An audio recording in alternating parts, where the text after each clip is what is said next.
When producing analytical content with an emphasis on taking a deep, in-detail look at the mechanics and formative elements of something like the Sonic series, it's easy to become extremely clinical about how one looks at things that they enjoy. I love creating Sonic analysis and will continue to do so as the main focus of this channel, but sometimes it's good to just enjoy things. Today's video is going to be doing exactly that. Today, I'll be counting down my top 5 favorite Sonic games. I'll try to articulate why I enjoy them, but I'm not going to pretend that my reasonings are objective, like true objectivity is even possible in any context. Unlike my previous essays, which I put emphasis on measurable facts behind my arguments, this one's going to be just my personal opinion and me expressing how much I freaking love the Sonic the Hedgehog series. I'm keeping the list to core Sonic games and not spin-offs and mini-series, so things like Sonic Advance or Sonic and All-Stars Racing won't be under consideration. But don't worry, my love, your time is coming soon.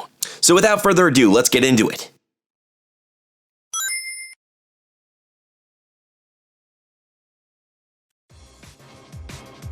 Sonic Generations is to date the most refined boost formula game in the series. With better level design and tighter mechanics than Unleashed, and a less rigid segmentation and fewer 2D sections and colors, Generations is just the tip of the iceberg in terms of the potential the boost formula could hold. Most of Generations' modern zones offer multiple paths and exploration that surpass even that of Adventure 1 and 2, and the payoff for mastering its mechanics is some of the most satisfying experiences in the series. Modern Seaside Hill is bar none the best designed level of any 3D Sonic title ever, and should be the measuring stick by which all future boost formula levels should be judged by, as the kind of fantastic in-depth experience it offers will have fans awash in a dopamine rush. All that said, there's still some problems with the game that prevent it from being higher on my list. Just like in Unleashed and Colors, Sonic handles beautifully at high speeds, with mechanics like the quick step and drift giving players excellent degrees of control, but at low speeds Sonic handles poorly, feeling extremely stiff due to his rate of forward acceleration compromising his ability to turn responsively. And while there are fewer 2D segments in the modern areas than in Colors, they're still prevalent and do end up feeling like a cop-out when you realize that the zones are usually only 3D for the first half, and the modern 2D segments are usually pretty janky. Even though classic Sonic was a sight for sore eyes in 2011,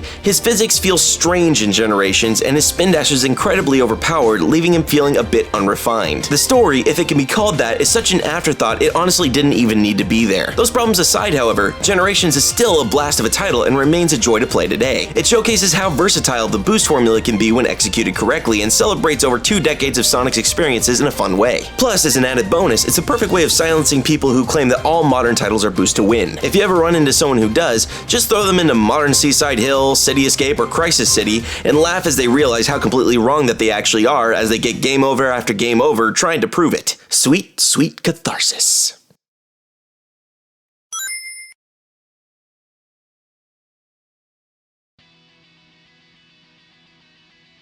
While Generations is technically the better boost formula game, I can't deny that I love Unleashed just that little bit more. Gameplay-wise, Generations wipes the floor with Unleashed, but Unleashed endears itself to me more simply because it was the last main series Sonic title that felt like an actual adventure. I love the world of Unleashed and how beautifully it's portrayed. The human characters you interact with are all charming, and the more Pixar-esque way that Unleashed represents them, as opposed to the anime style of Adventure, or the creepy realistic style of 06, makes the Sonic universe just feel so much more cohesive. When they inevitably remake Sonic Adventure, and they definitely will remake Sonic Adventure, I hope Unleashed is the aesthetic template that they go by. The daytime stages are at the very edge of being out of control, but that edge of your pants feeling is almost a flavor of gameplay all into itself. Zones like Empire City or Jungle Joyride are so rewarding to ace because of that aspect. And I'm not gonna lie, I don't even really hate the Werehog all that much. Don't get me wrong, I hate the character of the Werehog and the fact that it monopolizes so much of the game's runtime, but the gimmick functions completely adequately as a brawler and rewards experimentation with its combos, of which the list is shockingly, though admittedly unnecessarily, long for this type of game. The only Werehog level that really gave me any trouble though was Arid Sands. Other than that, they were pretty unobtrusive, although the platforming is also very hit and miss, seeing as the game inexplicably makes it very hard to judge distance and where the Werehog is in reference to a platform. But besides the Werehog outstaying his welcome, issues with chugging frame rate, and Chip being an extremely obnoxious character, Unleashed is an extremely solid title that always puts a smile on my face due to its frantic gameplay and effortless charm. But seriously though, Chip can die in a fire.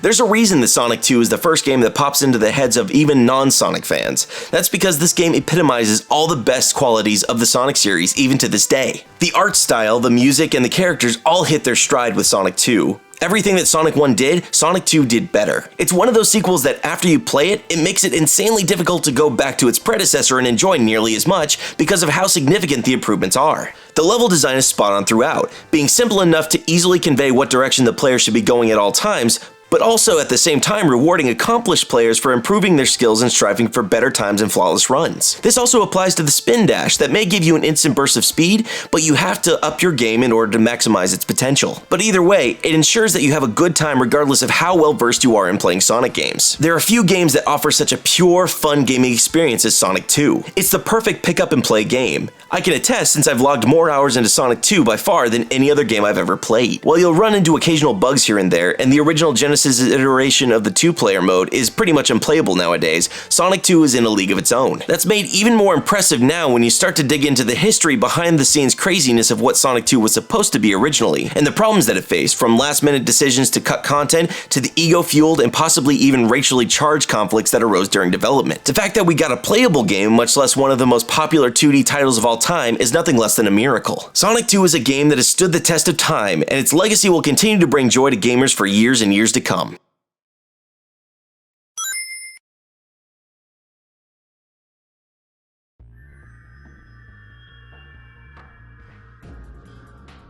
If Sonic 2 wasn't your gateway into the Sonic games, there's a pretty high likelihood that Sonic Adventure 2 was. No, it hasn't aged as well as Sonic 2, but I can't deny how much fun this game still offers to this day, and how influential it was to me as a kid when it first came out. I also want to specify that I specifically chose Sonic Adventure 2 Battle on GameCube and not the original Sonic Adventure 2 on Dreamcast. Why?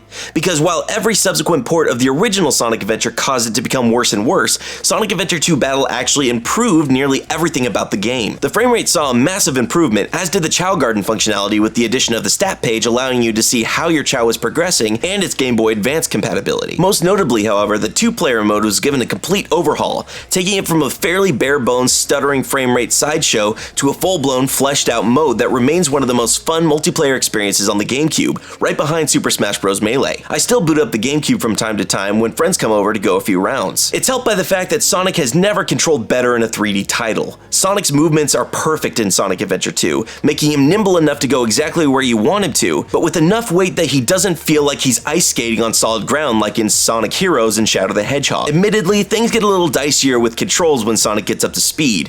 The camera can be extremely poor in places, and the plot tries way too hard to be edgy sometimes, though it is far from the worst offender in the series in this regard. And it is by far the most linear, straight corridor game of the 3D titles. But these things don't detract from the fact that underneath these issues lies a mechanically sound Sonic game. A lot of fuss is made over the treasure hunting and shooting segments of Sonic Adventure 2, but they've never been detrimental to my enjoyment of the game. Knuckles and Rouge operate identically to Sonic and Shadow in terms of speed and preciseness of controls, but just have a different objective from getting from point A to point B. The only bad treasure hunting level to me is Death Chamber. The shooting stages, in the same way, are fine from a mechanical standpoint. They're basic, arcadey fun, the only bad stage being Cosmic Wall with Eggman. Tails being in a mech is a completely moronic story and character decision, but I can't fault it from a gameplay perspective. I'll probably get flack for having Sonic Adventure 2 Battle higher on this list than some people would like, and for having it even above Sonic 2. And I won't lie, nostalgia probably does factor in heavily with this choice, but from a control and mechanics standpoint, it was a significant step forward from Sonic Adventure's questionably jittery collision, and while it is linear with a story that's a little cringy and a little too much emphasis on the non-core gameplay, it doesn't detract from the solid core 1 and 2 player experience this game offers. Also, I just really love the Misty Flip Sonic does when you jump out of a somersault. I don't really have any other opportunities to talk about how much I love that animation, so I'm gonna do it now, and you can't stop me!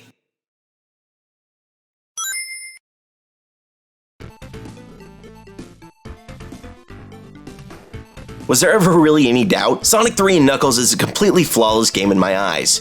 Not only is it my favorite Sonic game, it's also my favorite game of all time, period. Building upon the strides Sonic 2 took, Sonic 3 and Knuckles is more than just a fun game. It's an experience all its own. The way the zones seamlessly transition into each other, the way that each act has its own identity via its musical and art transitions, the narrative through lines with Knuckles in the Emerald Shrine when you cross over from the Sonic 3 half into the Sonic and Knuckles half, and how this all culminates into a glorious, satisfying conclusion when you've once once again brought the Death Egg down and returned the Master Emerald to its final resting place. There's nothing else quite like it. Taking the streamlined, speedrunning oriented level design from Sonic 2 and refining to perfection the more exploratory, emphasizing level design from Sonic CD, Sonic 3 and Knuckles is a huge game that encourages players to return again and again to discover secrets they may have bypassed the first time, making it a platform with an immense amount of replay value. While the game is light on story, the way that it tells its story via a pantomime narrative still gets across its point perfectly, and it just goes to show how much can be done with gameplay conveyance and basic expressive character design. It's hard for me to fully express how deeply I love this game, especially when on its surface, one might say it looks a lot more of the same of Sonic 2, but it's more than just the sum of its mechanics. It's all of those mechanics having an almost alchemic reaction with each other, and the resulting compound is so outstandingly well realized, comparing it to its predecessor simply does it no justice. It just needs to be played by Sonic fans and non-Sonic fans alike. And that's my list. I hope you guys enjoyed it. Full disclosure, there's a very good chance, just based on what I've seen so far of Sonic Mania, that it's probably going to end up somewhere on my top 5 list. When it comes time, I'll go ahead and revisit this and let you guys know where it falls. Until then, thank you so much for watching, and that's all I've got. Have a good one.